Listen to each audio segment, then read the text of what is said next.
শুভেচ্ছা and স্বাগতম নতুন একটি ভিডিওতে। আমি জাহিদ হাসান, আপনারা দেখতেছেন বি ট্রাভেল থেরাপি। আর আজকে হচ্ছে ২ নম্বর পর্ব চ্যাম্পিয়ন ট্রফির ২০২৫ এর।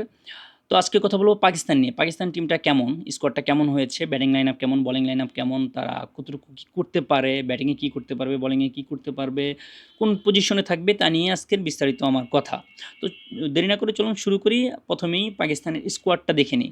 পাকিস্তানি স্কোয়াডের মধ্যে সম্ভাব্য একাদশ কে হইতে পারে? বাবর আজম আছে, ফাকর জামান রয়েছে, সাদ শাকিল রয়েছে, রিদওয়ান রয়েছে, দেন হচ্ছে সালমান রয়েছে, তাইব তাহির রয়েছে, খুশদিল শাহ রয়েছে, ফাহিম আশরাফ রয়েছে, নাসিম শাহ রয়েছে, আবরার রয়েছে, আর হচ্ছে শাহিন শাহ আফ্রিদি। এই ১১ জন আই থিঙ্ক সম্ভাব্য একাদশে খেলবে। এছাড়াও বাকি যে ৪ জন রয়েছে সে হচ্ছে হারিস রফ রয়েছে, মোহাম্মদ হাসনাইন রয়েছে, ওসমান খান রয়েছে, কামরান গোলাম রয়েছে। তবে হারিস রফ নিয়ে একটু কনফিউশন রয়েছে, যেহেতু সে ইনজুরি, সে হয়তো চ্যাম্পিয়ন ট্রফি নাও খেলতে পারে। মানে ২ দিন আগে নিউজ আসছে যে আসলে চ্যাম্পিয়ন ট্রফি থেকে সে বাদ পড়তে পারে, নাও খেলতে পারে হারিস রফ। তো হারিস রফ বাদে বাকি এই ১৪ জন স্কোয়াডে রয়েছে। তার মধ্যে হচ্ছে ফাহিম আশরাফ হয়তো না খেলে হাসনাইনকেও খেলাতে পারে। মূলত এই হচ্ছে পাকিস্তানের স্কোয়াড। তো এর ব্যাটিং লাইন আপ যদি দেখি, batting line up Babar Azam রয়েছে, রিদওয়ান রয়েছে, ফাকর জামান রয়েছে, সালমান রয়েছে, মোটামুটি ৪ জনই ভালো খেলোয়াড়। তার মধ্যে বর্তমানে পাকিস্তানের সবথেকে স্ট্রং বা মানে সবথেকে বেটার ব্যাটসম্যান সেটা হচ্ছে ফাকর জামান। যদি ফাকর জামান টিকে যায়, সেই ম্যাচে ৩০০ পার হওয়া কোনো ব্যাপার না। বাট ফাকর জামান যদি কোনো কারণে ৫ নাম্বার বা মানে ৫ ওভারের মধ্যে বা ১০ ওভারের মধ্যে পড়ে যায়, সেক্ষেত্রে পাকিস্তানের ৩০০ নেওয়ার মতো খেলোয়াড় খুব কমই রয়েছে।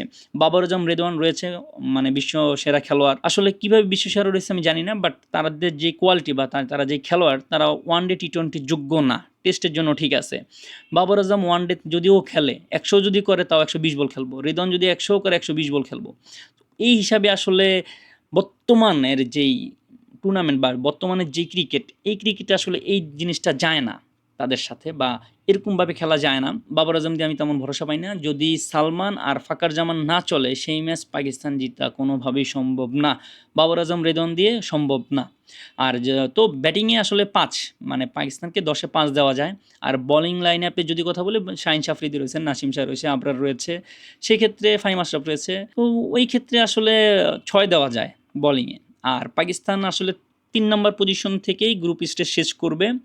আর একটা ম্যাচ যদি জিতে, সেটা হচ্ছে বাংলাদেশের সাথে। জিতে বলতে কি, জিতবে বাংলাদেশের সাথে। দোয়া করি যাতে না জিতে, বাংলাদেশ অবশ্যই যাতে জিতে।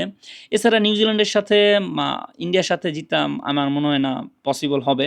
আর নিউজিল্যান্ডের সাথে তো ২টা ম্যাচ খেললই তারা, সেম মাঠেই খেলা। তো ওই মাঠেই তারা ২টা ম্যাচ হেরেছে, মুলতান আর করাচিতে লাস্ট ফাইনালটা খেলেছে, ওটাও বিশাল ব্যবধান হেরেছে। বিশাল ব্যবধান বলতে কি, ২৪২ রান অল আউট। অবশ্যই আপনারা খেলাটা দেখছেন, ফাইনাল ম্যাচ ছিল নিউজিল্যান্ড ভার্সেস পাকিস্তানের। তো আসলে মনে হয় না পাকিস্তান ইন্ডিয়ার সাথে বা নিউজিল্যান্ডের সাথে জিততে পারবে।